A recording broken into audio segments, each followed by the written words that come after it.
Hello, this is Bob Carson of Carson's Corner Radio Show, and you are listening to the Missing and Abducted Radio Show, which raises awareness to missing persons, parental and stranger abductions, human trafficking cases, and giving left-behind parents of parental and stranger abductions and human trafficking the opportunity to explain their stories to the general public and their journey to find their abducted children.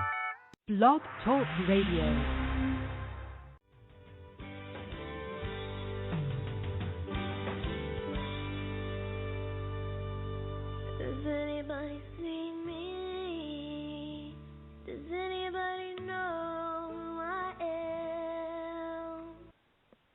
And you are listening to a very special edition of Carson's Corner in conjunction with Speak Your Mind Radio.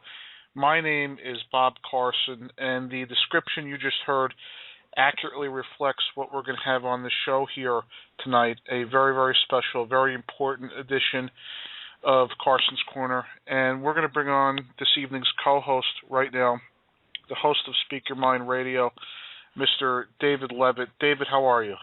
I'm doing good.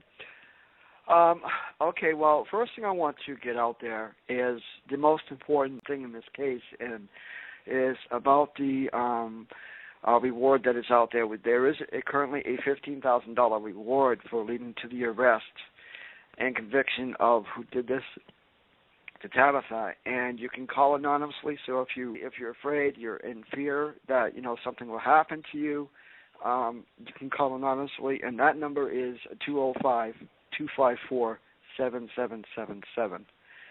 And also, I want to be touching a little bit basis on tonight. And when Stacy comes in, we'll talk a little bit about that. But there is a website that's on Facebook to help families of the missing with resources, and it's called Tabby's Tears.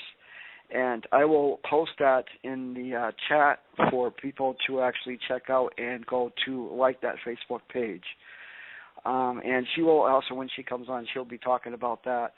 So if we can, now I'm going to go over with the facts, but the facts are in this timeline that I created for Tabitha Franklin. So if you can go ahead and play that, Bob, and then we'll bring in Stacy. Okay, no problem. We're going to play you a timeline of the Tabitha Franklin case right now, and this should familiarize everybody out there with the facts of this case. So here it is. Tabitha Lynn Franklin is a 29-year-old mother of three who has been missing since August 13th, 2009. She was last seen wearing a black dress, waiting for a ride. The family later found out that Tabby's abusive ex-boyfriend said he picked her up from the area she was in and drove her to his place of business in Birmingham, Alabama, where he dropped her off. A few weeks later, after she went missing, police questioned him, and then he retained a lawyer when they wanted to further question him further, and then he moved to Illinois. Then he changed his name to Chris Poore Merrell. That's Merrell, and Poore was spelled with Poore. And Stacey Darden is a sister-in-law of Tabitha Lynn Franklin. She has known her for over 10 years and has been married to Tabby's younger brother for 6 years. Tabitha has 3 children who are now 14, 12, and 10. And the mother, Robin, knows Chris did something with Tabitha, her daughter, because she was on the phone with her the night she went missing. Tabby told her everything that was going on and that she knew Chris was going to kill her and that she wanted to protect her children because he threatened to get her kids if she didn't get in his car with him.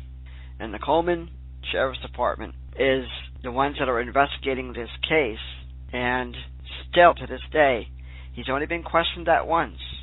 And this recording of him admitting to having Tabby's things, the police told her to keep it from the public.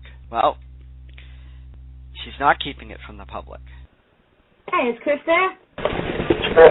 Hey, Chris, this is Shelly from Florida. Who? Shelly from Florida. Oh, Florida. Yeah, Tabby's cousin. Okay. How are you? I'm okay. I was just wondering, Doc had said something that you had some clothes of hers still. You know, she's been missing for nearly 3 months. Who told you that? Doc. And so I was just wondering if I could get those clothes back from you. For sentimental reasons, you know. I understand. Yeah, I understand. Yeah. Okay, great. I'm going to be up in Birmingham probably in a week. Can I reach you at this number and then you meet? I'm going to give them to a neutral party. No job. Oh, okay, that's great. Something just totally crazy. I don't know why everyone automatically assumes things, except that they do. What are you talking about? I was talking about your Tabitha. Everyone assuming that had something to do with this fact she disappeared or something. They say you had something to do with it? That's you know, that's the way, that's the impression of it.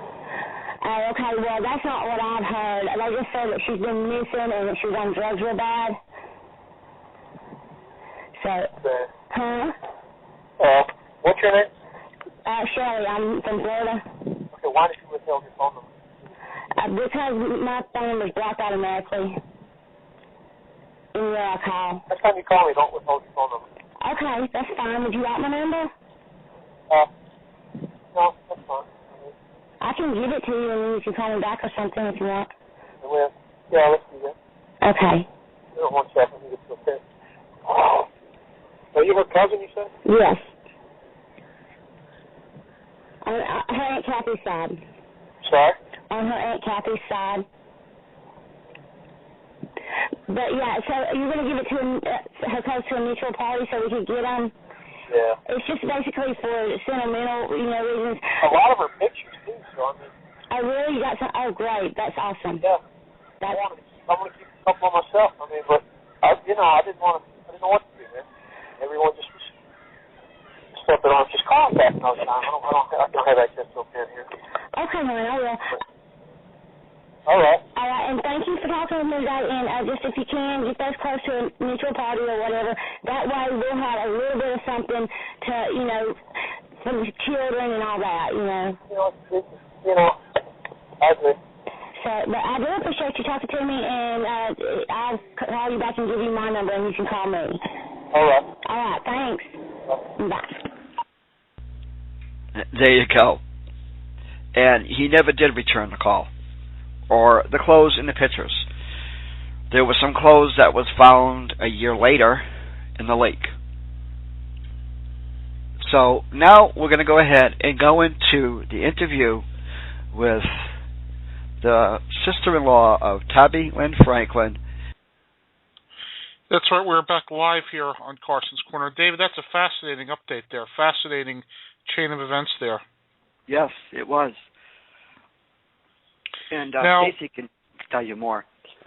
Now, should we play a news clip of the investigation here? Well, that was edited because that was something that it was her kids and how they are feeling.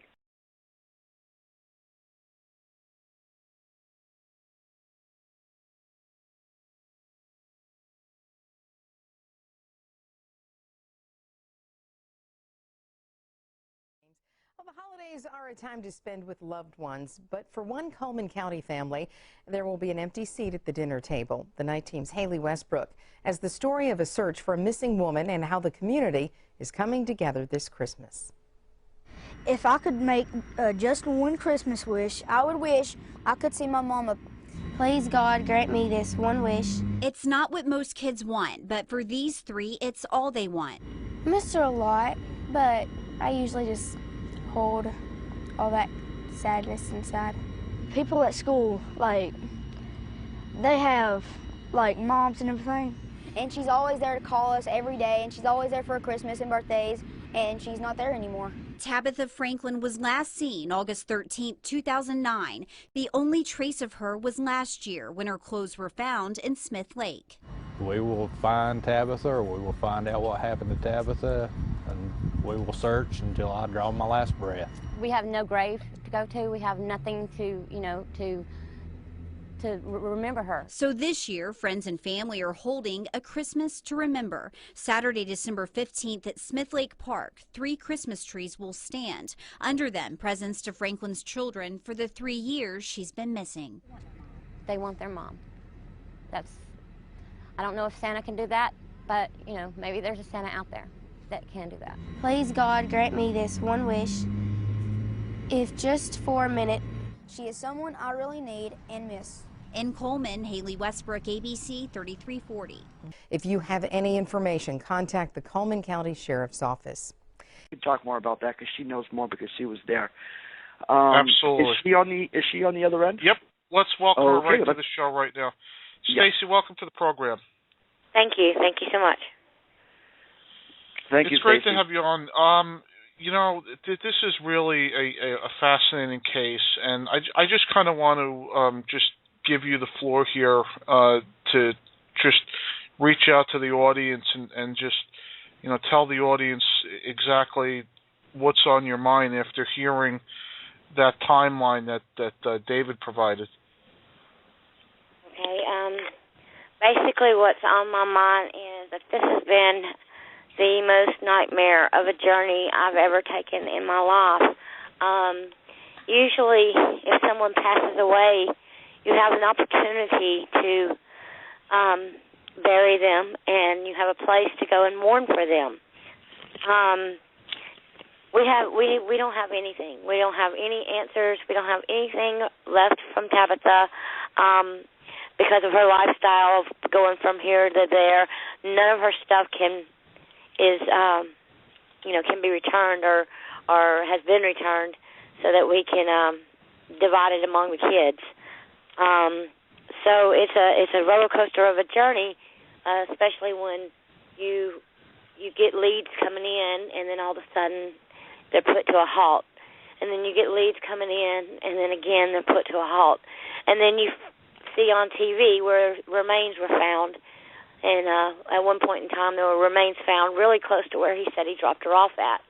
They turned out not to be Tabitha's, but just having to sit there and you know, you want them to be her, but then again you don't want them to be her, so you have that confusion in your own mind, you know, that you want some sort of peace and closure, but then again, who wants to find out that has happened to their loved one, you know? Mm-hmm. So it's a nightmare, and it's a nightmare for any family of a missing person. Yes, it is. Yes. Now, what kind of roadblocks or problems that you did have trying to get her reported missing, and of course getting the Chris's place of business searched? Okay. Back when Tabitha was first reported missing, they told us immediately, they were like, well, go back home or, you know, whatever, and if she calls or if she comes back, let us know. They never said, call these databases, report your loved one missing. They never said, go make flyers, pass them out, see if anyone's seen her. They never gave us any indication on what to do for the missing person. You know, when a woman is battered and beaten, they'll give you information and resources to go to after that incident has happened. But when a person goes missing, the police don't hand you out booklets on what to do or who to call, counselors to help with the children, anything like that. I mean, would have been of some assistance. So we basically started doing things on our own. We started doing searches on our own. I started following Chris on my own. I started taping conversations with him, doing things to try to figure out on my own where Tabitha could be. I asked them to immediately search the property he took her to, because if that's supposed to be the last place she was at, I automatically assumed from watching too much television that that place would immediately be searched. Well, I was wrong. Jefferson County was saying, well, this is Coleman County's case. it's a missing person from their county. Coleman County was saying, well, this is a Jefferson County's case because this is the building he took her to. So I was going back and forth from each police station trying to get someone to go search that building. Meanwhile, we're hearing all kinds of reports that Chris is painting the shop. He is laying down concrete. He's doing this, doing that. And so it was just really hard. In November of 2009, he got evicted from that place of business, and I called the landlord, who was the owner of the shop there, and asked him, look, Chris said he brought my sister-in-law there and dropped her off. Would you mind if that building is searched? He said, no, ma'am, go ahead, have that done. So that's when I called Randy Frost, and I said, okay, I've got permission for y'all to go in and search. You know, can you go do that now? So they finally did that. Also, during the month of September of 2009, Chris got arrested for a DUI in Dora, Alabama. And I got wind of it, and I reported to Randy Frost that, he had been arrested for a DUI, and that car, the white Cadillac that he picked her up in, had been impounded. I asked him then, I was like, please go and have that car searched. You know, if there's any forensic evidence, it'll be there, and you guys can find it. It took him a week and a half to locate where Chris had been arrested and where the car was impounded. By that time, Chris had already went and got the car out of impound. So that was a no-go as well. And then back in January or February of 2010, Chris spent, I think, 140 days in Paris, Tennessee jail, Henry County jail up there in Tennessee. And I was like, okay, here's your chance. You know, he's incarcerated. He can't just call his lawyer and be like, I've got a lawyer now. He is incarcerated for another charge, for a theft charge. Please go and question him. So Randy Frost assured me. He was like, yes, ma'am, we'll go question him. And, as soon as Henry County gives me the go-ahead, we're going to go up there and question him. Well, I get a phone call back that says, well, Henry County released him, so we were unable to question him. So it's just been one thing after the other with law enforcement. You know, these things should have been done. I don't understand why they haven't been done. And, I don't know. I've read so many missing persons cases where they have such similar stories as far as law enforcement and the struggle it's been for their family as well. So yes, it's just ridiculous. The next guest that's coming on too. Could you tell us about Tabby Tears? I'm sorry, and tell you what? Resources? Oh, Tears. Okay, Tabby's Tears is a Facebook page, a like page that I created in order to help families of the missing.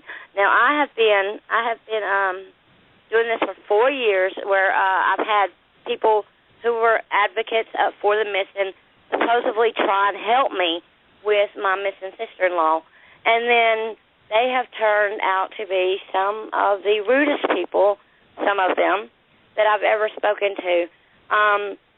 So what I figured was it's going to take someone who's been through it, someone who knows the emotional turmoil, who knows the emotional roller coaster, and who knows what the families of the missing need to reach out to another family member of a missing person.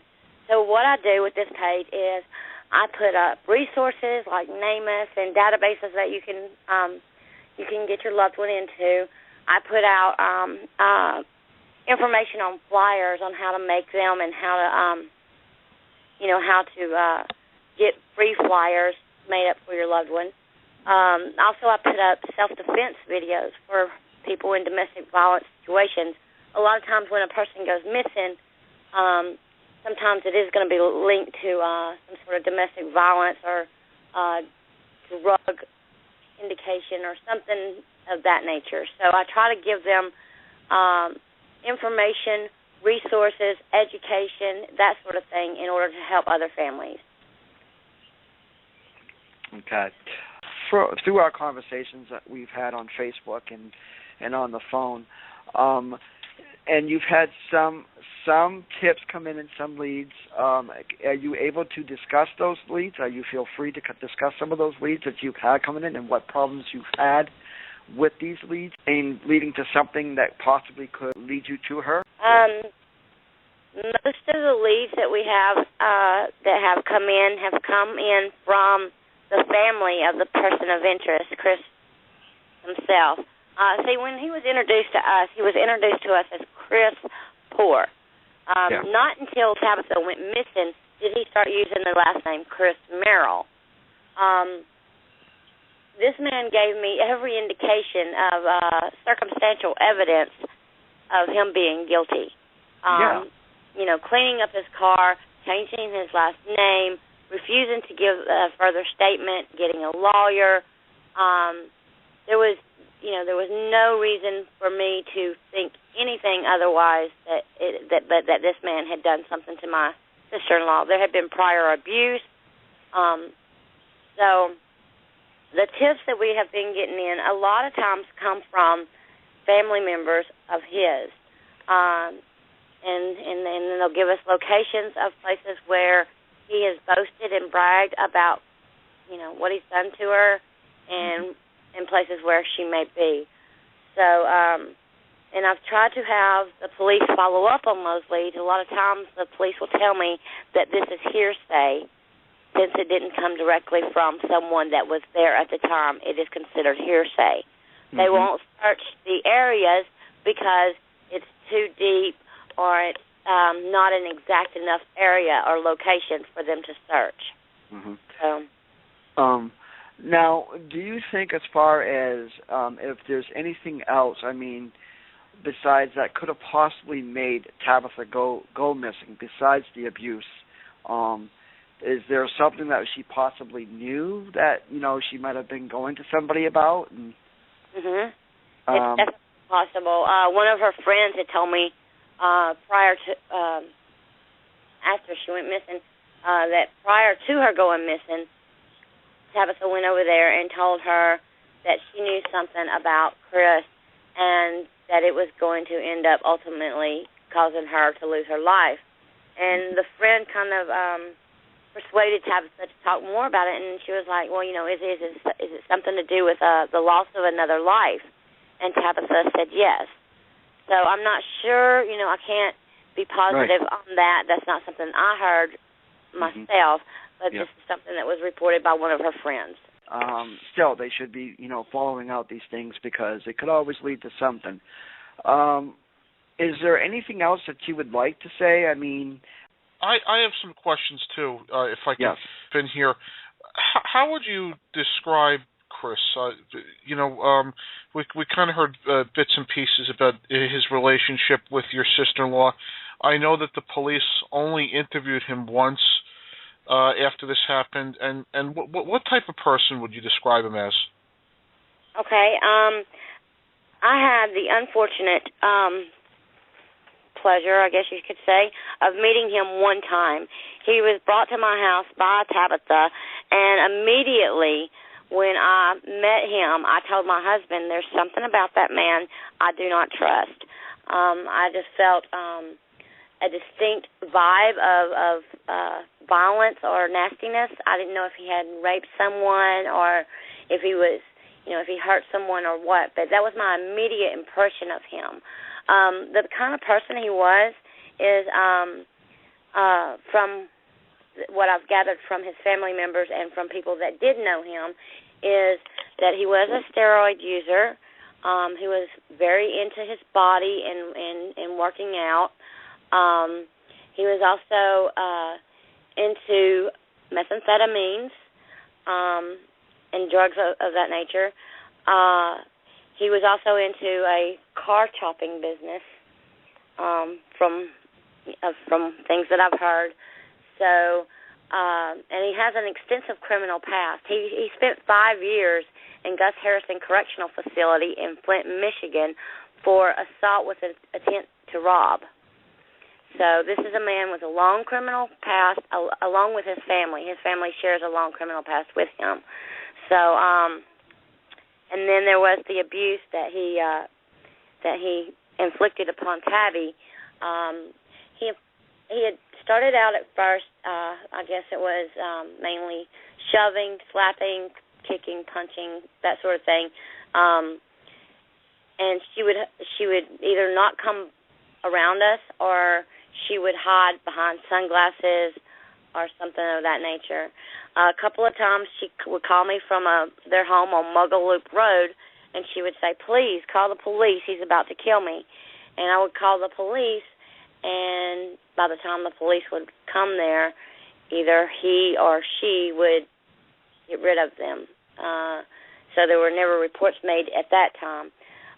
One particular time, he took her to Flint, Michigan to be with some family up there, and he beat her so severely and choked her out that she defecated and urinated on herself. When she awoke from being passed out, there were a couple other people there, and she heard the sound of a shovel hitting the cold ground. So at that time, she begged for her life and stole his car, and somehow she talked him out of killing her, and stole his car and brought it back to Alabama, parked it in the Coleman impound parking lot here at the Coleman Police Department, and went to make a report.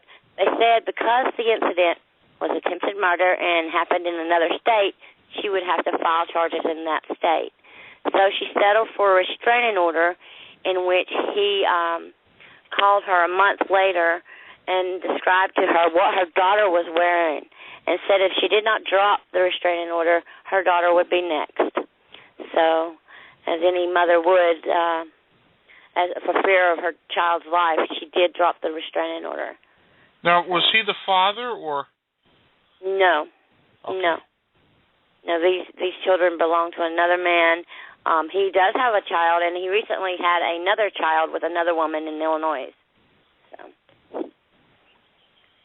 So he has. You know, it's remarkable that this person, after he was interviewed by the police, what did they tell you at that point? They told me there's nothing that they can do at this time, because they told me exactly that their hands were tied, that he got a lawyer, so their hands were tied. That's when I was like, oh, no. That's why I started private investigating or snooping or whatever you want to call it, and found out, oh, well, this is when he went to jail. Here he's in jail now. This is a good time for you to, look into the car. That's when I started following and finding out things about him. And do you know how long they interviewed him for? It was a phone conversation over the phone, and I do not know how long it was, but it wasn't long enough to bring him into the station, that's for sure. Yeah. So it was just a phone conversation. He called, or Frost called him and asked him about Tabitha, or either he called in, I don't remember, and he just said, I picked her up from Keith Floyd's house, and I took her to my place of business, dropped her off, went and done some errands. Now, she, this would have been real late at night. I don't know how many people run errands that late at night, but apparently this was his statement that he had done, precisely that. When he came back, supposedly she was gone. So, and then it takes 3 months for the place to get searched. That he's going to drop her off at this place she disappeared at, and then you're going to wait 3 months to search the place? That's why do you think that the police department apparently didn't do their diligence in this case? What was it about? Because, we alluded to this before, that this seems to be a common theme, David, when we have families on this program. It's usually they're very frustrated with the lack of cooperation on the part of the police department, and that definitely seems to be the case here. Why do you think it is that the police department just hasn't done their diligence in this case? I feel that, at first when they were telling me that they couldn't search the building, it was a jurisdiction issue. But I feel a lot that it may have something to do with Tabitha's last name being White. Here in Coleman, her family is not one of, an upstanding family that the police look good upon. They've got their troubles and issues as well. So, I feel like it may be that may be a part of it. The fact that she was a drug addict may be a part of it. Mm-hmm. She wasn't a preacher's daughter. She wasn't a police daughter. So I don't think that they've done the work that they should because of the lifestyle she led, and her family was a poor family that had run-ins with the law. So that's mine. Yeah. So in other words, they in their mind they probably wrote her off as this, that, and the other thing. A run-off mother, drug addict. Yeah, I think that they wrote her off. I think they did not do the research, and if they would have done that, they would have known she's the type of mother that even if she, with her drug addiction, she was there for her children all the time. She called her children, all the time. Matter of fact, the weekend before she went missing, the weekend after she went missing, she was supposed to be picking up her children. And that was something Tabitha would have not missed out on. She would have been picking her children up so that she would have been able to have her time with them. So, it should have been, that should have been a red flag of foul play at that point, Tabitha was not listed as an endangered adult until after we started finding clothes out of the lake. She was just listed as missing. She wasn't listed as endangered, and she should have been. Yes, because of the abuse. Yes, sir. Yes, exactly. Go ahead, Bob, if you have any more questions. Yeah, and so you have a private investigator. Is the private investigator still working on this case? We had a private investigator at the beginning of the case. Mm-hmm. Since then, he's had some other things going on in his life, a new baby and everything. So he hasn't really been able to, and he's got other cases as well. And right. He was working for pro bono. We did some fundraisers to try to get a little bit of money, but we weren't able to. Reimburse them for all the scuba diving equipment and things that they put into this. So he hasn't really done that much work on her case in probably a year and a half or so. But at this time, I do have another man who has been trying to help me getting some information to me via the internet. So, and I'm not sure how that's going to go, but he's been very diligent on trying to help me. So. Yeah, and that oftentimes we see families that turn to private investigators, as the case with the Stanberry family, David, and other families, because the police departments oftentimes they have a lot of cases, and they may consider it a cold case, and therefore, unfortunately, it doesn't seem like they ever put the resources into this case, which is very troubling in a sense, in all senses, really. Yeah. And what's happening with her children at this point? Her children are there with their dad. He takes good care of them, and we try as a family. We try to keep their spirits up, keep them being children. We do vigils and things like that to kind of keep their mom in the hearts of everyone here in Coleman.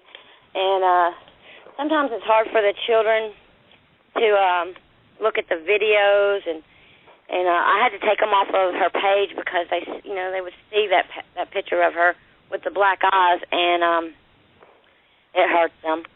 So we felt like it would be best to just go ahead and take them off of there, and then they've created their own page called it's called Missing Tabitha Franklin. that way they can express their feelings and how what they're going through as growing up without a mom. So we try to encourage them to express their feelings as best as they can, and it's so hard. You're not given a handbook on how to do this, so it's really hard. Yes, I bet it is. And I mean, you do have. She does have 3 wonderful children, and I mean, it was 2 years ago when they did that birthday video for her. Yes, sir. We do. Her daughter loves to sing, and Tabitha used to love to hear her daughter sing. So I encourage them to, do things artistically, whether it be writing things, drawing things, writing letters, singing songs, things of that nature that makes them feel better, or gives them a little bit of self, like they're doing something themselves in order to help. Tabitha's daughter likes to reach out to other children that have missing parents so that they can kind of talk and compare their lives and things like that. So. Okay. And then can you, for people there that's listening in the archives and on the Podmatic and iTunes and stuff, what is actually, if you could tell them what the Facebook page is for Tabitha and the videos and the information on the case that they can actually look at, and what is that? Okay, well, I have a Facebook page called Looking for Tabby, and it's spelled capital LOOKINFOR and then space capital TABBY. Also, if you Google Tabitha Franklin, there's a lot of information on there that where we've contacted the news, or we've held events, or stories have been written about Tabitha, or there have been other blog shows about Tabitha. So we try to, keep her name out that way. So there is a lot of information you can find on Google as well as looking for Tabby. Okay. Now, if are you still looking for other private investigators to do pro bono? Because I know I contacted you, gave you the number of one person that would be willing to do pro bono work. I have never refused anybody's help that wants to help look for Tabitha, because the more people looking for Tabitha, the better chances we have of finding her. Yep. So, to me, the more people that want to help her, maybe someone has an idea that hasn't been resolved yet. Maybe someone has search teams that can come out here and do these searches that need to be done underwater. Maybe somebody has access to equipment that we need. So anybody that's willing to help look for Tabitha, I'm not going to turn away. That's just something. Yes. I would feel foolish of doing, and I would suggest any family that is missing a loved one. If someone's going to offer that help, take it. You need it. The families need that help. They're not going to get it from most law enforcement. So you've got to do what you've got to do to bring your loved one home. Yes. And just also to put out there, too, is there are several places that you can go when you have someone that's involved with domestic abuse and has gone missing, and that's the DOE Network. You also have Help Find the Missing, and that's at that's helpthefindthemissing.org, the missing database. And then you have NAMUS, and you also have the Community United Effort, which I'm looking at right now, and that's the North Carolina MissingPersons.org. That is I believe it's the Q Center, isn't it? Yes, sir. Yes. So a lot of resources there, and people that do help with the searches. Now, there was one question that I did have, and excuse me for a minute. And I know that we had talked about this, and there was something that I had posted on Twitter back about a few weeks ago to actually for people to call in to the Coleman Sheriff's Department to keep. If someone was to do that, like say for example, if I or other people were to keep calling the Coleman Sheriff's Department, do you think it would help in trying to get them to actually get together a team to go search, or just to really start getting this case solved? I feel like if the more people that call in and the more people that ask about Tabitha's case, it would show the police that maybe that there are more people out there that care about Tabitha and care about her children, and that she does matter. So I feel like that is helpful. I think that it's the ones that don't receive the calls. It's the families that aren't able to do anything because they don't know how.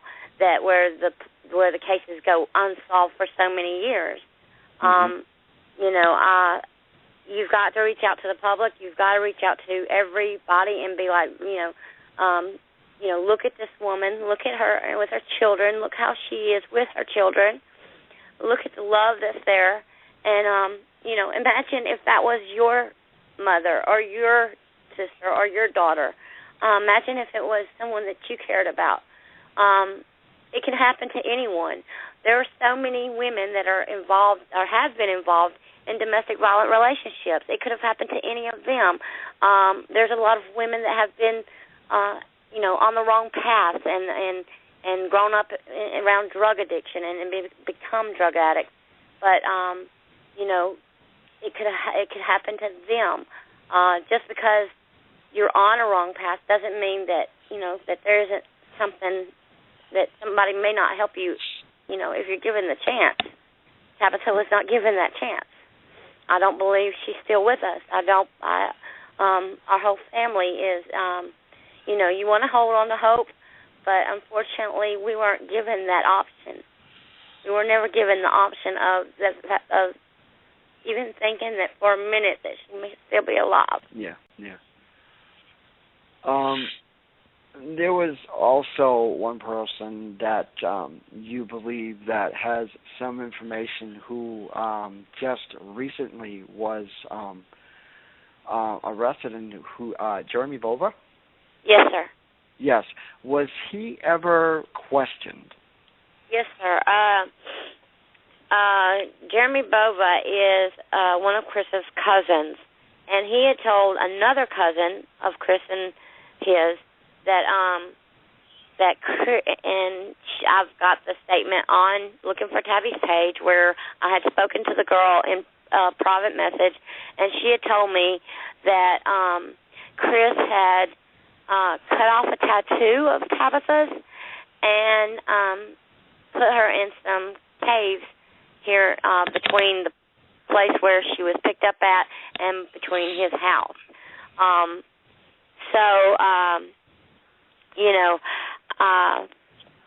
I told the police when Jeremy Bova was arrested, I was like, look, he's arrested. Please go down there and have a talk with him and see what you can do. They said he didn't break, but they felt like there was something that that there was something there, and but they couldn't get him to crack. So they left their information with him, and he's got to sit there and I guess serve some time. I don't know if that's going to change his outlook on giving the information or not. Yeah. Okay. All right. Well, let's hope that through the power of prayer, that it will be on his heart to actually break and say something. Yes, sir. That's what I also do. I try to reach out to a person, to their moral standards. To, if it was their family member, wouldn't you want to know? I mean, like I said, I've had people pass away before, and we have grave spots. We can go and visit them on holidays or their birthdays, or and go have a place to go talk to them. These children have nothing. They don't even have the absolution in their mind that their mother has passed away because they have no answers, nothing. So, I know how it is for us as adults. I can't even imagine what these children are going through. Yeah, that's a very good point. Yeah. And it's got to be painful for them. I know. But you know what? I think, David, you brought up a good point, and how if there is enough pressure calling the Coleman Police Department, and there are other outlets out there willing to shed some light on this case, and that may put pressure on the authorities to really properly do investigation, really investigate this case. And that's sometimes a huge challenge for families as well, because, as we said, the media sometimes is only interested in covering current events, and certainly the longer that this takes place, the more difficult it is going to be for the family, because this happened some time ago, and so that it just makes it that much more difficult. But we take it as almost a public service. We have some sort of a duty to try to raise awareness on cases like this, and try to get the word out, because so often traditional media will be reluctant to cover stories like this, and so it is almost incumbent upon us to do something about this and try to get the ball rolling, so to speak. Yes. They're one of my angels. He's one of the angels. Yes. Well, hey, that's God's put it in my heart to do this for the missing, and coming on Bob's show and sharing the cases and for these families, because it just takes, it could be anything that we talk about. It shows for the families that we are actually there to help support them, and that's what they need, is support too from people too. Yes, sir. Yeah, even if it just amounts just coming on a show and just telling, completely your side of the story, unabated, not constrained with, time limits or anything like that. And so, we could certainly help out in that regard. And this show, it's not going out to, it's reaching a lot of people, but obviously we can't compete with the major media markets. But in the day of the internet, something like this could spiral. It's great that we see missing families congregating on Facebook and sharing links and all that stuff, because that stuff now could be passed on to thousands, if not millions, of people. I'm curious, have you ever set up a YouTube page or have any type of YouTube videos available describing this case? No, sir. I haven't even thought about that. Yeah, that could be something that you may be interested in the future. David, I don't know if you've ever. I know, David, you stick generally to, MP3 recordings and whatnot, but is that something, David, that you've given a thought to putting? Oh, yes. YouTube videos? Yep, I do have a YouTube channel, as a matter of fact.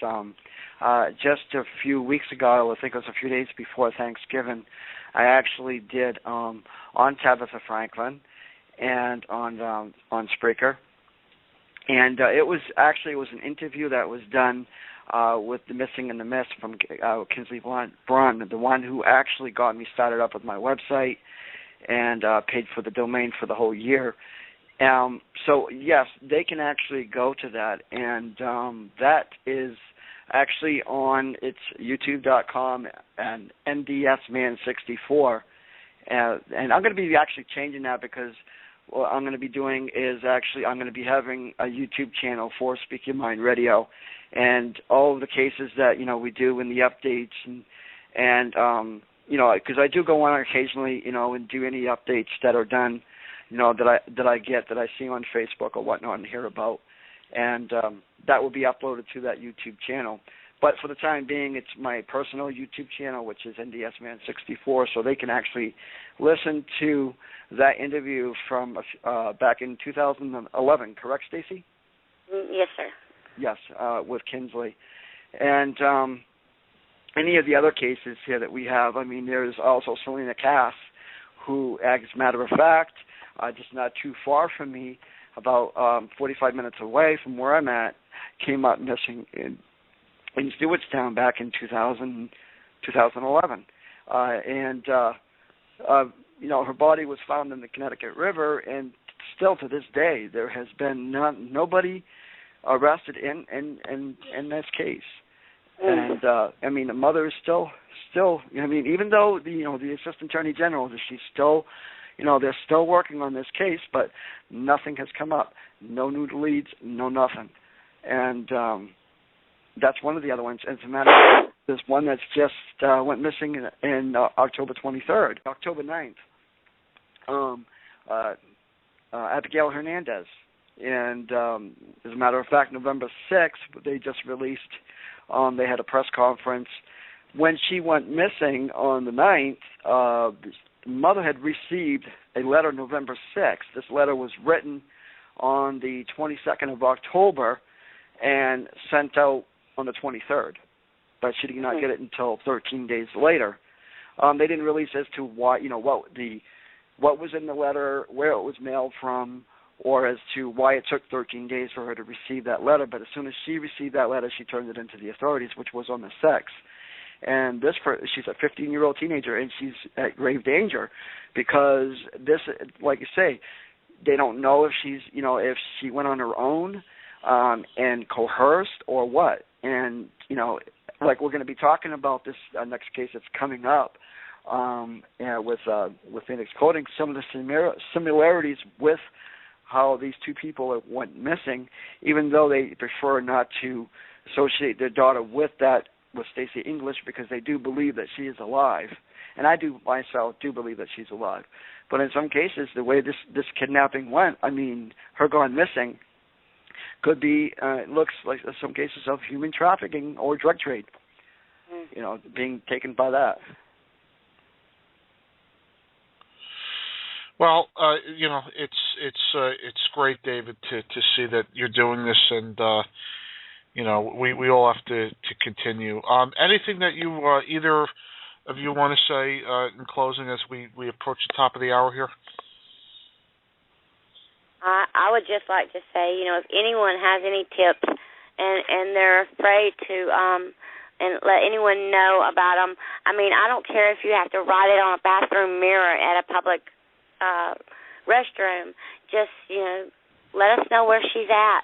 Let us know, give us some peace, give us some closure. Families need that.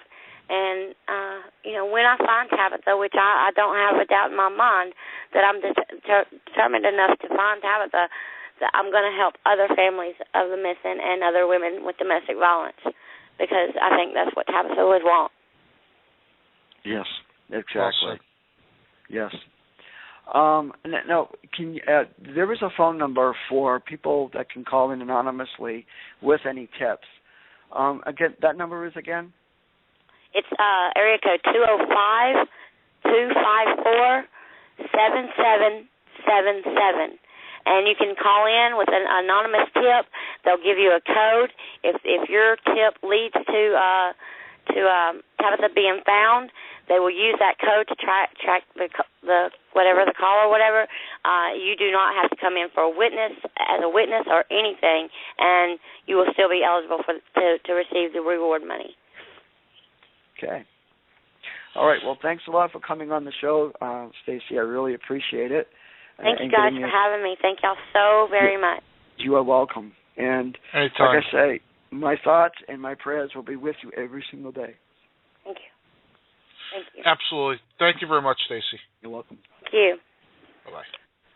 Bye. All right, that was absolutely heartbreaking, but inspiring at the same time, David. Yes. It's frustrating to hear the details of these cases because there's so much overlap in terms of the investigation and the struggles and so on and so forth that these families have to go through in order to get these instances properly investigated. But it's good that we can provide some sort of solace at the very least to individuals that have family members that are missing and whatnot. Yes. All right, so now we're going to take a brief time out. Hey everybody, this is the webmaster of Speak Your Mind Radio and host of the Missing and Abducted radio show on YouTube and Facebook. Justin Harvey has always been a great friend to me, a longtime supporter and advocate for the missing and abducted, who works very hard with raising awareness and continues to inspire many people as he has overcome this cerebral palsy by hosting this show, writing a book, training under the legendary Grand Master Frank Dukes, and becoming West Virginia's first ever undefeated pro wrestling champion. The Justin Harvey Show is endorsed by some of the biggest names in the world of martial arts and entertainment, like Frank Dukes, inspiration for the movie Bloodsport, and Kumite champion Muhammad Kisi, actor who played Tong Po in the movie Kickboxer, and Tony Luke Jr., actor, entrepreneur, and martial artist. So I urge you to follow and subscribe to the hottest internationally known podcast around the world by going to facebook.com, The Justin Harvey Show, where you can like his Facebook page, receive a free copy of My CP Prison, written by Justin himself, for liking the page, and as an added bonus, when you subscribe to his YouTube channel, you will receive Justin's cover version of Fight to Survive from Bloodsport's original version of Fight to Survive by Paul Herzog.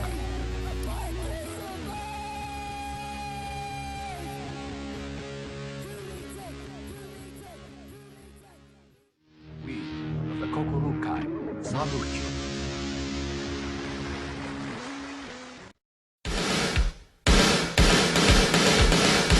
Hi, my name is Frank Dukes. Some of you might recognize my name from the movie Bloodsport. Jean-Claude Van Damme portrays me in the movie. Well, I want to introduce you to a real champ, a real kumite fighter in his own right, Justin Ray Harvey. Enjoy the show. You won't be disappointed.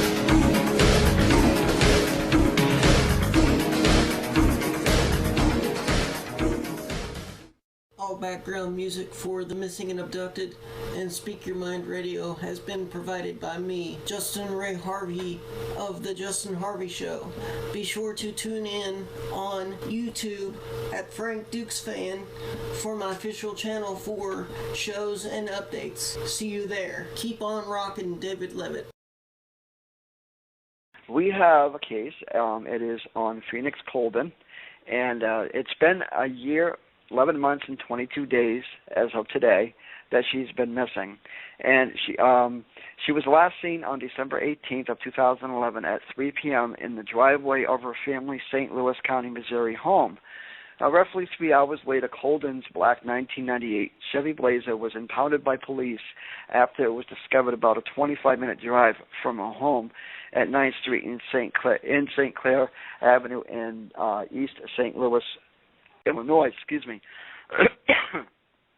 The keys were in the ignition with the motor running and the driver's door unlocked. Now, the parents of Phoenix and Goldia Lawrence Coldon strongly do believe in their hearts that their daughter is still alive and is out there somewhere, and that their Lord has not taken her back just yet, and that she will come home through the power of prayer, faith, and awareness to her daughter's case. Now, earlier this week, I did speak with Lawrence over the phone about the similarities with these two cases. Hi, it's David. Sorry it took me a little bit long. Yeah, so, okay, first, when you were looking into it, when they were investigating this, I mean, did they see any similarities with this? I mean, what did they say? Well, they saw similarities in the way that the cars were found, and the way the cars were impounded, and the way that the police department did not do the correct procedure when they found those vehicles. Mm-hmm. Those were similarities, and that there was a similarity that the guy that was visiting with Stacy English the night before she disappeared was from St. Louis, and he went to the same school that Phoenix went to. Mm-hmm. So those are some of the similarities. Okay. Now, I know that, you know, they ruled him out as a person of interest in the Stacey English case, but I find that very peculiar. Yes, we did also. Yeah, very peculiar. And can you just give me a little bit of information about Phoenix? You know, growing up, how was she? What was she like? Oh, Phoenix is. Well, at the time she was growing up, she was very happy, mischievous, playful little girl. At home, she would she would crawl up on the table and tie my shoes together as if I didn't know. She was at school. She was a very good student, but she loved to play.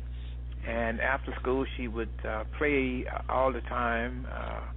She's pretty good at basketball. She was a very good and delicate young lady, and she didn't have any prejudices about her. She took ballet, and she studied piano. Mm-hmm. She's a very good pianist. We started studying piano and ballet when she was probably 5 or 6 years old, and she became a very good pianist. She didn't stick with the ballet, but it helped her as she got older. It helped her in her fencing sport. Mm-hmm. Okay, all right. Now, when I listened to a recent show, now you had mentioned back on a show a few weeks ago, guys lived in Bakersfield. Something happened then. She was about 4 years old.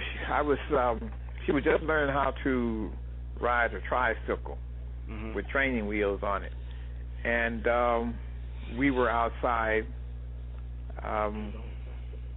She was on a tricycle, and we were outside, and she was riding. Now we had a double driveway, double entry driveway, and you could come off the streets on both sides of the driveway, and I had a gate on the highway side of the driveway that was locked, and that's where she was riding in the double wide driveway, and back and forth, up and down from the house to the fence. And there was a car that passed by. I was sitting out there. We had some yucca plants that were enclosed in brick, and I was sitting out there on the bricks when this car passed by, and I noticed it went up the street and turned around and came back towards us, and it pulled up there to my fence, and this lady started to get out of the car, but she noticed me before she got completely out of the car, and she jumped back in the car, and they sped off, and I couldn't get to her in time to detain them.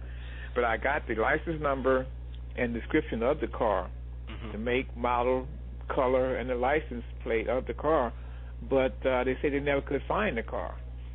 And at that time, there had been 2 or 3 beautiful young children, Hispanic children, had went missing in that area, and actually one of them looked a lot like Phoenix.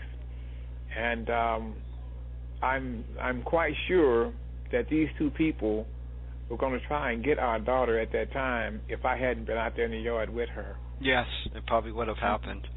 The reason why I asked that question and why I asked you to tell us about it is because I've seen this, I've heard of it happening, where someone tries to do an attempted kidnapping and it doesn't become successful, but years later they come back and they're successful. So this is why I asked that question. And another thing is, it happened with Stacy, and the way it was is, with the engine running and the keys still in the ignition and the door open, but with Phoenix, the door was unlocked. It was unlocked. Yes, it was unlocked, but not open. But this is, and this just shows some of the signs of, and I hope you don't, take this to heart or anything or whatnot, but it sounds like a case of someone being grabbed to be used for human trafficking or sex trade. Yes, either that or in the drug trade. The drug trade, yes. And I think truthfully that human trafficking and drug trade go hand in hand. Yes. Yeah. Yep. Mm-hmm. So, all right. So, what do you expect or hope to expect by coming on to the show tonight? To expect to increase awareness of our daughter's missing and the time that she's been missing, and to spread the word to get a wider audience to talk about her being missing. Okay. Mm-hmm. And we have a strong sense and belief that our daughter is alive and well. I was just going to say that too. Yes. I have that strong feeling too, because just with the similarities of the case and just the outlook of it. So I look forward to being on the program with you. Yes. Okay. Well, thank you for contacting us. Okay. Hopefully we can, like I say, we can at least get the information out there and get the truth out there too, as to everything that's going on. Absolutely. And we're back live here on Carson's Corner. My name is Bob Carson. We're going to bring tonight's co-host back on the line with us, David Levitt. David, that was a conversation that you had with Lawrence, the father of Phoenix Coldon. And we're fortunate enough now to be joined by, I believe, both of the Coldons. We're going to welcome them on the program right now. Hello, welcome to the program. Thank you. Thanks for having us. Thank you. David, do you want to start off? No, actually, go ahead, Bob. Yeah, we just heard the circumstances of this case, and obviously this is very heartbreaking to anyone out there. But just kind of, if you would, give us a recap of what happened, and then I guess we'll go from there. Okay. Well, that Sunday, as I said before, was a very beautiful day that our daughter went missing. She left home approximately 3 p.m. that day, and at the time we didn't know it. Her car was found and impounded a couple of hours after she left home, and we were not able to find the car until January 1st, and she left home December the 18th. The officer who got the 911 call that there was a car abandoned at 9th and St. Clair Avenue in East St. Louis, he said he determined that the car had not been stolen, so he just had the car towed. And from my understanding, what should have been done was that he should have notified the county where the car was registered, so that the police in that county could notify who the car belonged to. It was our daughter's car, but it was registered in my wife's name. Mm-hmm. So it was fully insured and licensed. So it was completely legal. But there was a big mistake made by this officer, when he did not complete his duties. So we didn't know the car had been impounded, and we didn't find it until January 1st. So we lost 2 weeks of investigative time. The day after Phoenix didn't come home, which was the 19th, we called St. Louis County Police, and the first officer that came out, once he found out Phoenix's age, did not want to write a missing person report. Actually, he lectured us that Phoenix could do what she wanted to do. She had a right to be missing if she wanted to be missing. She could be with her boyfriend, spent the night with her boyfriend or whatever, or maybe with her boyfriend for a couple of days, or things like that. And that is something that she had never done before, living under our roof. So we knew there was something wrong with that, because you just don't change your character overnight like that. No, you don't. No, you don't. And we knew something was wrong with that, so he would not file a missing person report. But he did call and see that the car had not been towed or was not in an accident and things like that. And he suggested that we start talking to family and friends and to hospitals and things like that. And he left. Well, without him filing a missing persons report, then that just left us on our own.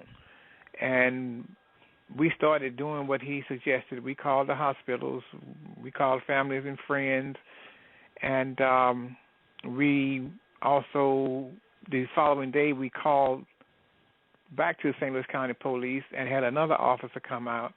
And this time a lady came out, and she also ran checks on the license plate to see if the car had been in an accident, had been towed, and things like that. But she couldn't come up with anything. But she did file a missing persons report, and this was Tuesday. Wednesday morning, we received a call from the Missing Persons Bureau of St. Louis County Police, and we were able to speak with the detective that was in charge of missing persons. And this detective also ran the plates on the car and couldn't come up with any kind of a hit on the car. So the car was just sitting in the impound yard, and no one could find it. And that had to be because there had not been any type of report written up on the car. If it had been in the system, St. Louis County should have found the car, but they couldn't. At that point, we were still flabbergasted. Before we couldn't find the car, and we couldn't find Phoenix. We didn't know where Phoenix was. Didn't know where no one had saw her and her car. And so we were just talking to friends and family, and my wife created a flyer, and we took that flyer and mailed it to all of our email contacts and asked them to forward it on to their email contacts. She was talking to TV stations trying to get some publicity, some coverage for Phoenix, and couldn't do it. We actually hacked into her computer. She left her computers and everything's at home. We hacked into her computer and hacked in, like we had to hack into her Facebook page and things like that. And we sent messages to everyone on her Facebook page that she was missing, and we were looking for their help to try and help find her. At that point, someone off of her Facebook page or through our emailings got in touch with an organization called Black and Missing. And at the same time, there was another organization called Illinois Missing. And Black and Missing got involved and called us, and my wife spoke with them and told them that we needed some media coverage on Phoenix, and they got involved and started speaking to local media, and that's how we began to get media coverage. The Illinois Missing, they created a Facebook page for Phoenix called Missing Phoenix Coldon, and that's how we got the Facebook page for her started, because of these organizations who wanted to get involved to help find Phoenix. And since that time, we have had coverage through all of the local news media. We have coverage on Channel 5 in Atlanta. We've been on Jambalez Mitchell's show, Katie Couric, and Anderson Cooper 360. We've had some extensive newspaper coverage, even the St. Louis Post-Dispatch, Belleville News Democrat, West End Word. We've had the UMSL newspaper do coverage, a full spread ad page coverage for Phoenix. So we have had some extensive coverage since then. And we're still looking for Phoenix. And we're looking for wider coverage for Phoenix to keep people aware that Phoenix is still missing. It comes to a point in time where people begin to forget they tend to go on doing other things in their lives, but you can't blame them for that. Yeah. But and that's why we need to keep get more and more coverage for her, so that we can keep her name in the limelight out there on Facebook too. Yes. Now, that Facebook page, you can just type in Missing Phoenix Coldon, because I know when people type in Missing Phoenix Coldon, we get up with your wife's Facebook account, and then of course the Facebook page. That's it. That's it. Yeah. Yes, that's it. So so they can either go. You can friend one, and then you have a like page that you can like to keep up with what's going on with the case. Yes. Okay, I see. All right. And if anyone would like to, they can on the search engine, they can type in her name, and you will receive the coverage from the day she went missing. You will receive all of the coverage that Phoenix has had. Okay.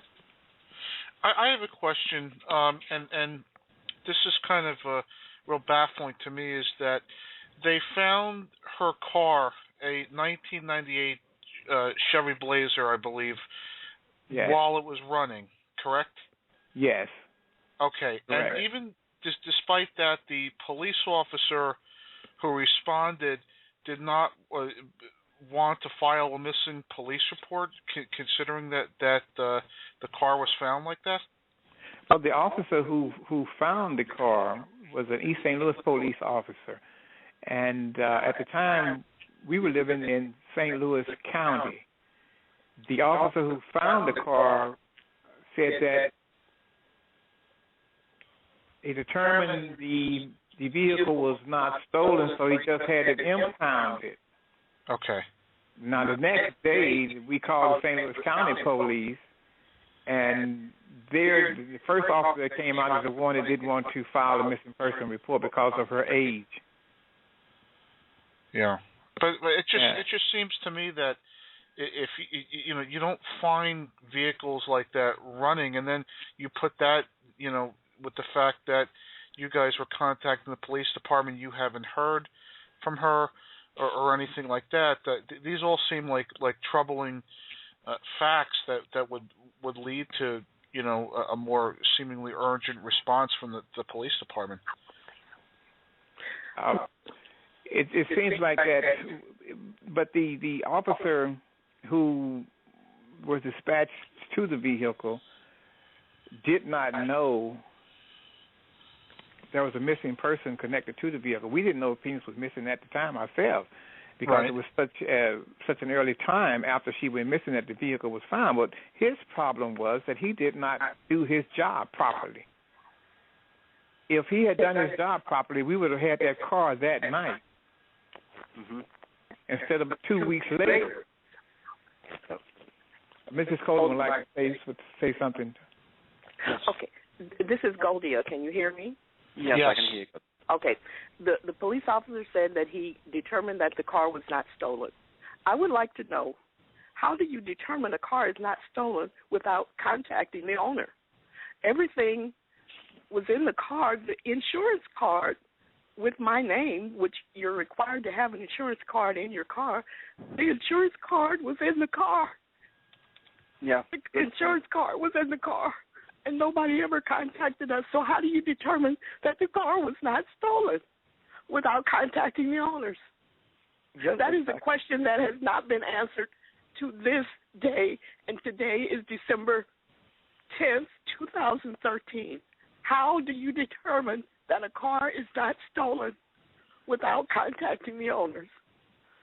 How do you say that there was nothing in the car, which is what the officer said to one of his superiors, said that there was nothing in the car, and I have a long list of everything that was in the car, including Phoenix's designer prescription glasses, her Burberry scarf, some books, a magazine, an extra pair of shoes, some candy. She had some candy, a box of candy in the car, and a Ziploc bag with some lemon slices in it, because she likes, lemon heads and lemons. And I still have all of that stuff, but the lemons have kind of turned to dust. But I have everything that was in her car, but he said that there was nothing in the car. He didn't do his job at all. He had the car towed. That's all he did. He had my baby's car towed, and nobody ever called us to tell us that the car was there, and we did not find the car. Lawrence uses that term that we found the car. We didn't find the car. Somebody told us where the car was. We didn't find it.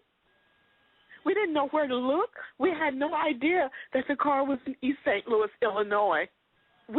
I made a flyer, and we were going around in areas here in St. Louis, downtown St. Louis, in the area they call the Loop. In St. Louis, we were going around in areas where Phoenix liked to go to, the really nice restaurants and stuff. That's where we were going, posting flyers. We had no idea that the car was over in East St. Louis, Illinois. On 9th and St. Clair, I don't think Phoenix even knows how to get to 9th and St. Clair Street, because you have to know where you're going. There was construction going on over there on Interstate 64. You have to know where you're going in order to get to that location. I don't believe Phoenix took that car over there. I don't. No. But how do you determine that a car is not stolen without contacting the owners? How do you do that? Exactly. Did they ever examine, the car for fingerprints or any other DNA evidence? Lawrence? When the car was found, when we were notified of where the car was, I called St. Louis County Police, and they put a hold on the car. And I believe it was maybe Tuesday or Wednesday when they got over there and processed the car. But when we got the car back, I saw some fingerprint dust on the driver's side door of the car, but that's all I saw. I didn't see any on the inside of the car anywhere. But I was under the impression that everything in that car should have been inventoried and bagged. Right. Exactly. It was inventoried. I inventoried it. Her mother inventoried it. I have an inventory of everything that was in that car. But the police do not, as far as we know, inventory everything, because if you go back to the statement made by the officer who had the car towed, there was nothing in the car. And my point again is that everything in that car should have been inventory and bagged by the police. Yeah, especially since you found it way after, and at that point, it was obvious that she was missing. It just goes down to shoddy police work, unfortunately. Now, have you had any type of leads? What has been the communication that you guys have had with the police departments? How has the relationship been, and how is the investigation coming along? Well, I don't think there is an investigation right now by the St. Louis County Police. We haven't had a report from them in a long time. There were leads in the beginning of the case. People were saying they were seeing Phoenix in different places, in East St. Louis, here in St. Louis, different parts of the country, in California, in Texas, in New York, different places. Georgia. They were seeing Phoenix, and they didn't pan out. But here lately, there hasn't been anything concrete as far as leads are concerned. Wow. So we don't know. There are a couple of girls, several girls who look like Phoenix. Lawrence saw one girl over in East St. Louis. People were telling us that they were seeing Phoenix over in East St. Louis, and Lawrence happened to see the young lady one day, and he thought at first glance that it was Phoenix, but it was not. There's a young lady over there who looks a lot like Phoenix, and I have seen a young lady over here in North County, St. Louis, who at first glance, I'm her mother, and I thought it was Phoenix, and I was wondering what she was doing, where she was. It was at a store, and I thought she was at home, so I was going out, and the young lady was coming in, so I went back into the store and followed her, and that's when I realized it wasn't Phoenix. The girl is much taller than Phoenix and thinner, much thinner than Phoenix, but when I first saw her, took a quick glance at this girl walking into the store, I thought it was Phoenix. So there are young women around this in this area who look a lot like Phoenix.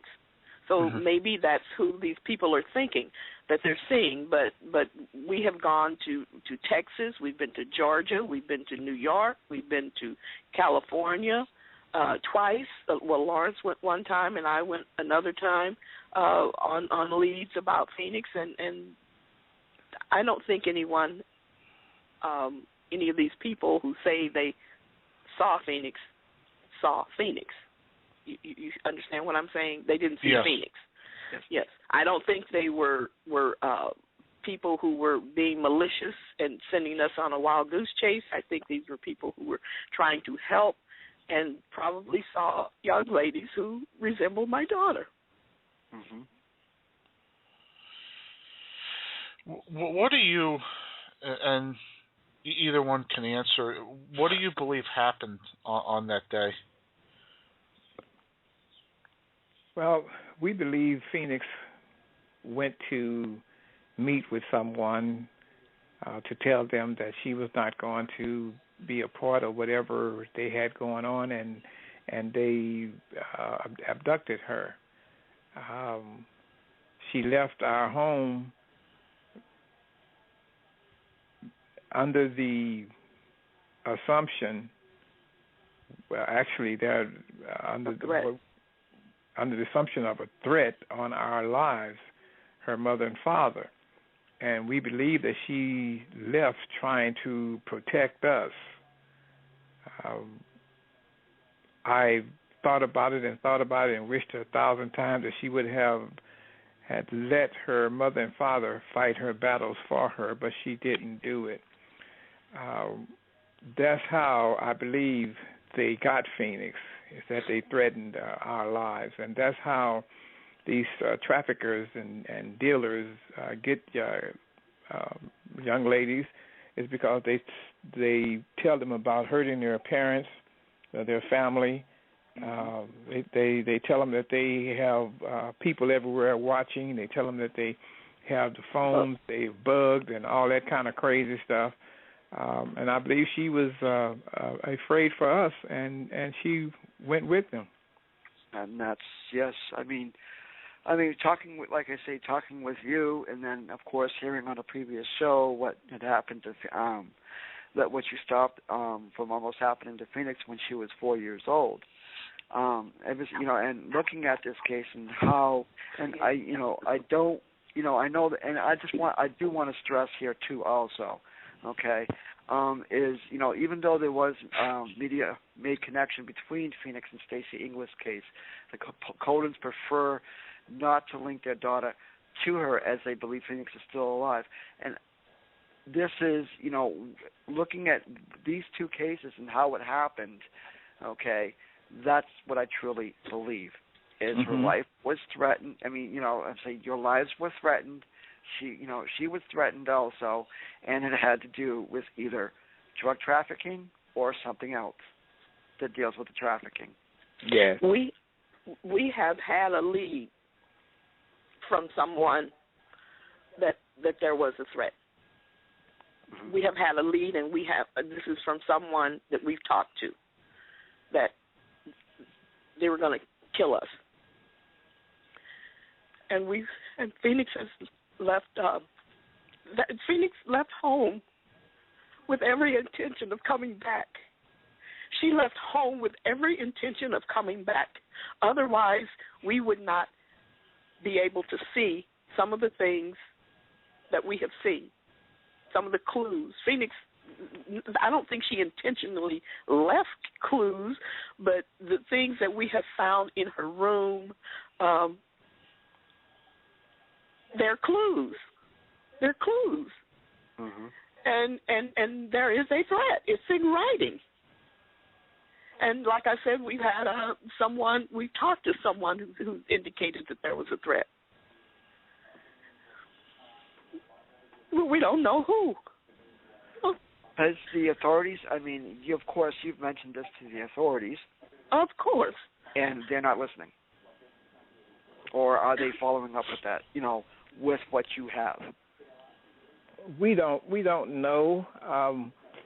At one point, they seemed to think that what we felt was a threat, they didn't think that it read that way. And I don't know why they felt that way. They didn't explain themselves, but that was the way they were feeling at the time. I don't know if they've changed their mind or what. They have kept saying that Phoenix ran away. That Phoenix ran away. That's Phoenix, the thing. Phoenix did not run away. No. I want to say this, and I want you to listen very carefully. I don't know why they want us to believe that they believe that Phoenix ran away, because I don't believe that they believe it. You understand what I'm saying? Yes, I understand what you're saying. They're only saying that so they don't have to, what's the word I want to use? But I see right where you're coming from. They don't want to be bothered with it. She's an adult, okay? She can go where she wants. I don't think that, because when I was passing out flyers in the community, I have met several people on the street when they saw a certain name on that flyer, the original flyer. Mm-hmm. Their response was, "Oh my goodness, is he on your case? He's the best detective they have. He will find your daughter." And these are people that I don't know them from Eve or Adam, but these are people who saw this detective's name on that original flyer, and that was their response. But he is no longer on the case. He's no longer on our case. So to say that they don't want to do their job, I don't think that's true. I don't think that's true. I can't say that, because that man, that detective, was working very, very hard. He and his partner were working diligently to find Phoenix. I know they were. He came over to our house one night about 11 o'clock at night. He thought they had found her. They had a picture of a girl who someone had reported seeing this girl on a bus, and they went and pulled the picture. And he called me late at night. He was so excited. He said, "Mrs. Coldon, I think we found Phoenix. I think we found Phoenix. I've shown this picture to the detectives in the office, and everyone. We're 98% sure that this is Phoenix." So he said, I'll come over tomorrow and let you see the pictures. I said, "No, you don't have to come tomorrow. Come tonight." So he came over. He was perspiring. It was cold. He was in shirt sleeves, and he was really, I could tell he was enthusiastic about what they had discovered. And he put the pictures on the table, and I looked at them, and I said, "Well, where's Phoenix?" He says, "That's her right there." I said, "Oh no, that's not Phoenix. That's not Phoenix. That's not my daughter." If you don't know a person and you see someone who resembles them, I'm sure, and he was really excited about finding Phoenix. He looked crushed when I told him. I said, "That's not Phoenix. I'm sorry, but I know my daughter." My husband looked at the picture. My mother was present. She looked at the picture, says, "Well, where's the girl who's supposed to be Phoenix?" I said, "There she is, Mom." She says, "No, that's not Phoenix." but he looked so crushed, but he was really, really eager, and I could tell from his demeanor and the way he talked to me and reaction to things that I was saying that he was sincerely interested in finding my daughter. And the detective who is on the case now and his sergeant, they are also, but we just don't hear from them. That's all. We don't know what these people are doing. But I can't say that they don't want to find her. I can't say that. Well, I can't say that. I'm not saying that they don't want to find her. I'm just saying some of the things like when they say that, she ran away. Yes. You know what I'm saying? That. Yeah. They want it, you know what I'm saying? They don't believe that. Right. They don't believe that. Like I said, I don't know why they want us to believe that they believe that, but we don't believe it, that they believe that. Right. I don't believe that I don't know why they keep saying that. They're saying either she ran away or we did something to her. The utmost, Phoenix would say, Mom, that is the utmost of ridiculousness. That we did something to her? Like what? Love her? Give her everything she needed and almost everything she wanted? Mm-hmm. But other than that, we have not. That is totally ridiculous. That and she ran away are totally ridiculous. Yes, it is, because I don't think she did either. No, she didn't. No, she didn't, and we didn't. But there are things that we found and things that we have been told that leads us to believe that she didn't, and that there is definitely a threat. There was a threat, and she evidently took it seriously, and all she had to do was tell us. But that's I don't know what to say. Our first guest that was on the we had on the show, she's actually in the chat room, and she's saying that her heart goes out for you too. This is, I need a few minutes. Okay. Every day I wake up and I'm like, Lord, I go and look in Phoenix's room, and I just, this is still going on. This is not a dream. This is not a dream. This nightmare is it's going on too long. But my baby is alive. She is. Phoenix is going to come home, and I want everybody to pray. Pray for Phoenix. We need to get legislation started where the local police, community police, state police can start targeting the Johns and the people who have the money in their pockets to go and pay for sex. Once we stop the flow of funds going to this sex trade, we'll stop the kidnapping of our children and the ruining of our children's future and the future of this country. The money is what keeps this thing going day in and day out. These strip clubs that are all over this country, 2-3 of them pile up in the same areas and so forth. These communities allow them in there. The people who, the officials who run these communities, all they're looking for is a few tax dollars. They don't care about the exploitation of our females. They don't care about the crime that comes from this exploitation, and these men and women that are in these places who go out and hurt other children and so forth because of what they're involved in. These are the things that need to be stopped in order for this kind of thing to stop happening on a daily basis.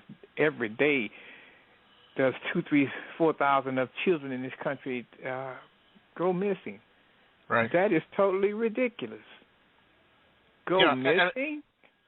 And it's a whole process too that takes place of brainwashing these individuals, relocating them, and it's just if she is in that type of predicament, it's I don't know. I mean, if she is in that type of predicament, and they have these girls on the streets in certain areas, in towns, and they move from certain towns to towns where they have these strips. If this is going on, then the police should be on that strip, and every John that comes on that strip should be chased away. If they're not chased away and they don't want to go away, then they should be arrested, and their names and pictures should be in the paper the very next day. Yep. That will stop the money flow from coming into that area. And once they stop it around this country, where are they going to go? They have no place else to go. I think the sentencing should be harsher.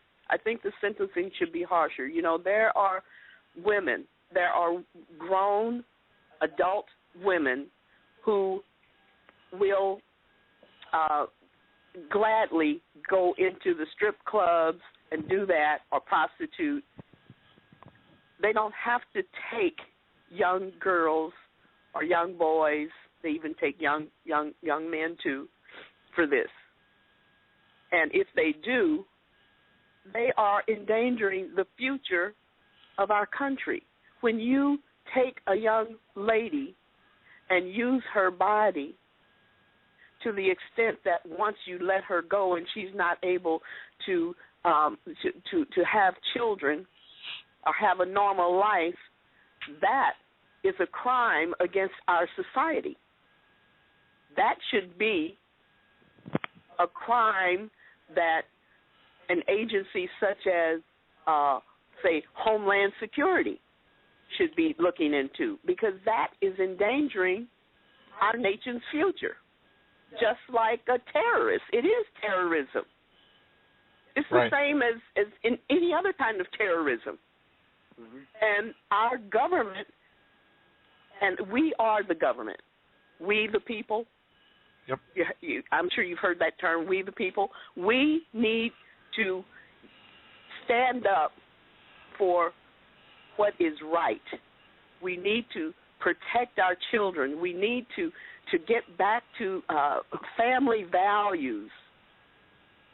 We need to get a lot of this filth that's on TV, off TV and off the movie screens. Whatever happened to censorship? Censorship was to protect the innocents. And now we don't really have any protection for the innocent. It's like anything goes. I agree. When you hear about prostitution and the different websites available, I mean, I remember a couple of years ago, Craigslist was known for having a section on its website that offered adult services, and the individuals that partake in these services are essentially continuing the human sex trafficking trade. Absolutely. And it's still there. It's still there. If you've been on Craigslist lately, and I have been on some sites. Believe it or not, I've been on some sites looking, praying that I would not see my daughter, but someone suggested that we do this, Lawrence and I. Some of the stuff that's out there is unbelievable. Yeah. I'm like, Lawrence, this is, a little kid can go on Craigslist and click on platonic relationship, or men looking for men, or men looking for women, and all that, and see all kinds of things that they should not see until they are grown and adult. But it's there. You can go on sites and see things that should be private. Nothing. It's like nothing is private. Nothing is sacred anymore. It's like, what is wrong with people? What is wrong with this world? Mr. Coldon, I want to ask you, you had mentioned that it's been a while since you heard from the police department and you really don't know what's going on with the investigation. Have you at all obtained, or are you thinking about obtaining the services of a private investigator? We've had a private investigator. It came in, I believe, in February of 2012, and did a lot of work. Got us in touch with a lot of people that Phoenix was associating with that we did not know about. So he did do some work for us, but he was unable to find where Phoenix is, and if he does know where she is, he didn't tell us or whatever. But I just imagine he did not find where she is, but he did do a lot of work. He went a lot of different places, tracking down leads and so forth, but he was unable to find where Phoenix is. The one lead that I would really, I would like to talk to the man myself, face to face, is the guy who set up the fake Facebook page, saying that Phoenix was his long lost daughter. That was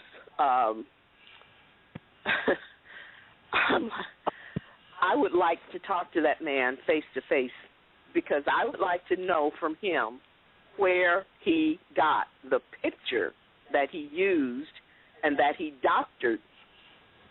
He doctored a picture that was taken in our house at my mother's birthday party.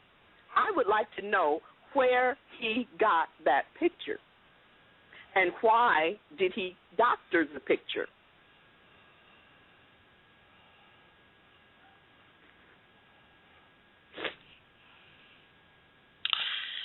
So we don't have a PI working with us anymore.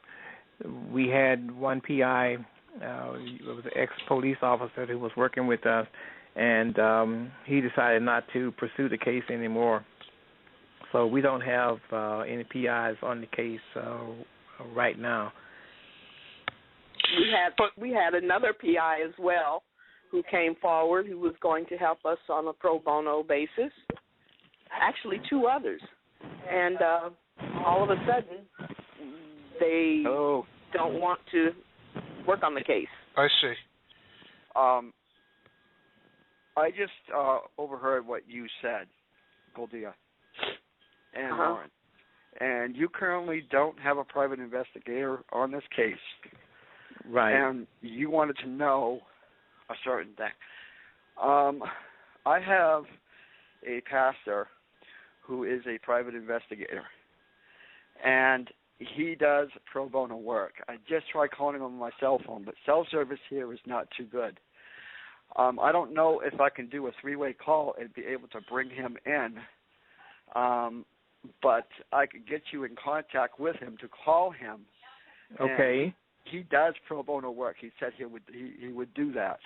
Okay. No problem. Every private investigator who has come forward to help us, even those who are pro bono, and the very first private investigator that we got to help us, the very first one, have all backed out. That the very first one who did a little work for us, I finally was able to get him on the phone. He would not return my calls. I finally was able to get him, and his response was, "Mrs. Coldon, I can't help you." I said, "But why?" "I can't help you.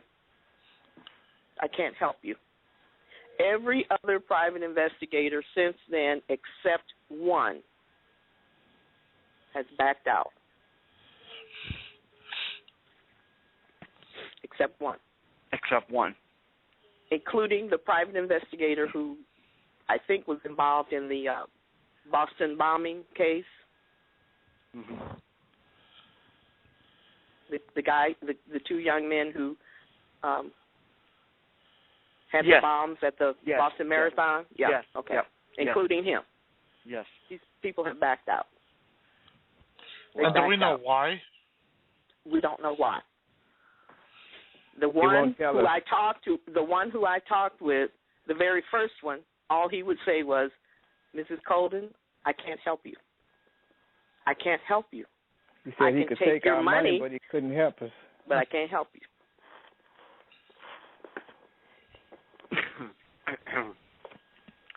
Okay, I'm going to send you his phone number on your Facebook. Okay. Don't send it to it. Don't do that. No, and I will do give it you in a the call. chat. When we get off the show, I will give you a call, and I will give you his phone number. Don't do that either. No? Just send it to us on the chat. Okay. I'll send it to you in a private, yep.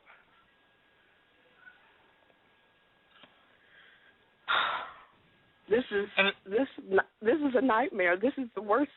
This is the worst thing that could ever happen to our family. We used to be happy.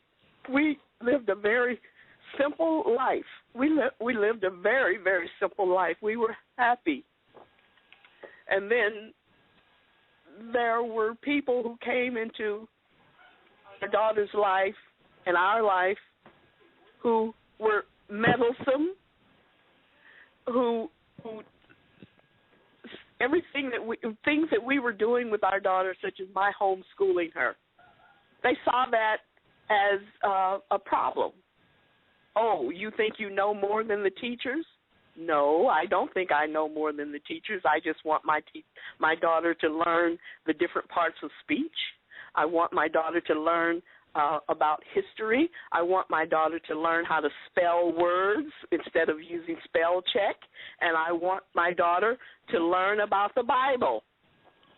And I want my daughter to learn about government and how this country is supposed to be run. That she will not get from the teachers in public school. So therefore, I will teach her at home.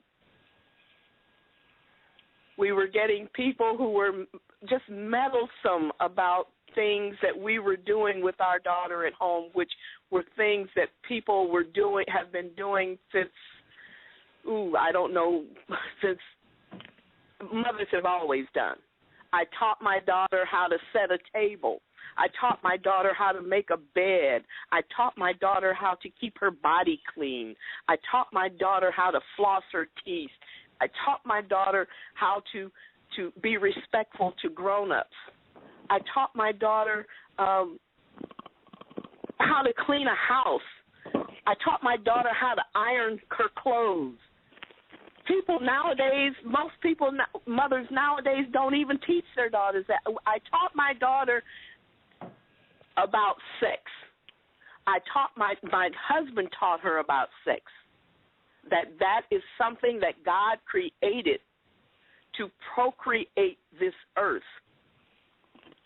not to be used as a recreation. That's what we taught Phoenix. We taught her that you're supposed to save that for marriage because it is sacred.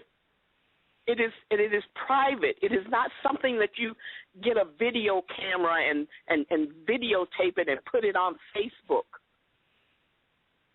We taught her not to watch TV during the week because you're supposed to be studying, and we only allowed her a certain number of hours to watch TV on the weekend, and she couldn't watch just anything and everything because anything and everything doesn't go in our house. These are the things that we taught our daughter, and I'm praying that she is remembering everything that we taught her. The number one thing is that God loves her and that he is always with her and he will never leave her. Phoenix wanted friends. She wanted friends. And she went outside her circle.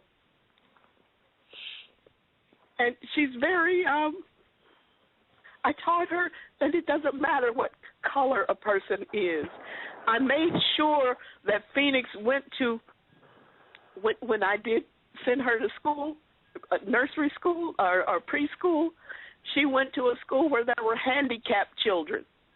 I sent her there so that she could see that handicapped children are just like her, except they have some physical or mental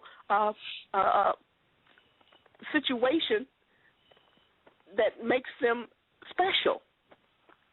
Not less than her, but just special. Therefore, when Phoenix would see handicapped people, you know how some teenagers make fun of handicapped people? Phoenix didn't do that. Because at an early age, she was exposed to that. She was exposed to Caucasian children, Asian. One of her very best friends when she was little was a little Asian girl at church, and Hispanic girls, and Caucasian girls, and black girls, or brown girls. It doesn't matter what color you are. That's what Phoenix was taught. But then she wanted friends, and I always taught her that you seek your friends at your level and above, not below. But she did. She was able to, being a non-judgmental person that she is and wanting friends, she got some friends who were not at her level or above. And I think some of those people took advantage of her. We're actually facing about a minute left here. If you could just give a website and give any information, any closing statements that you wish to give to the audience. Okay. For any leads, if anyone knows where Phoenix is, all we want is our daughter back. That's all. That's all we want. Our phone number, Lawrence and Goldie of Coldon, you can call us, 314-653-6606.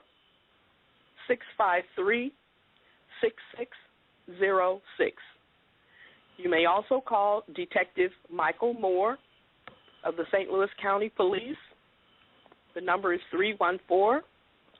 314-615-5400. You may also call Crime Stoppers, and that number is 800-222-8477. Or you may call your local FBI. All we want is our daughter. That's all we want. We're not the police. All we want is Phoenix back home. That's all. That's all. David and Lawrence? Yes. Yes.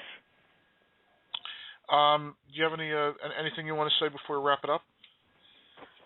No, I don't. No, this has been kind of very, very emotional.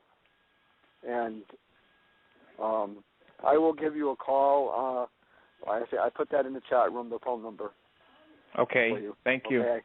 Yes. Mm-hmm. I will, as soon as I get off the phone, I will be giving him a call and to let him know. We've been talking about this case, me and him anyways, and about it and whatnot. So I didn't think there was this so much was involved. And this is quite been quite an emotional hour. Yes, so, yes, it is. It's very emotional. I'm going to just say every one thing. day. It's every day that it's emotional. Every single day. Every day. I know it is for you, Goldie and Lawrence. Yes. Yep. So we thank you guys for having us and spreading the word, helping us to spread the word. Yes, thank you. Yes, and you're welcome on the show anytime in the future. Please keep in contact, and we'll keep in contact with you as well. Okay. Thank you. Thank you so much. Thank you. Take care. Good luck. Okay. God bless. Bye-bye. Bye-bye. All right, David. That was, as you said, a very, very emotional hour. Yes.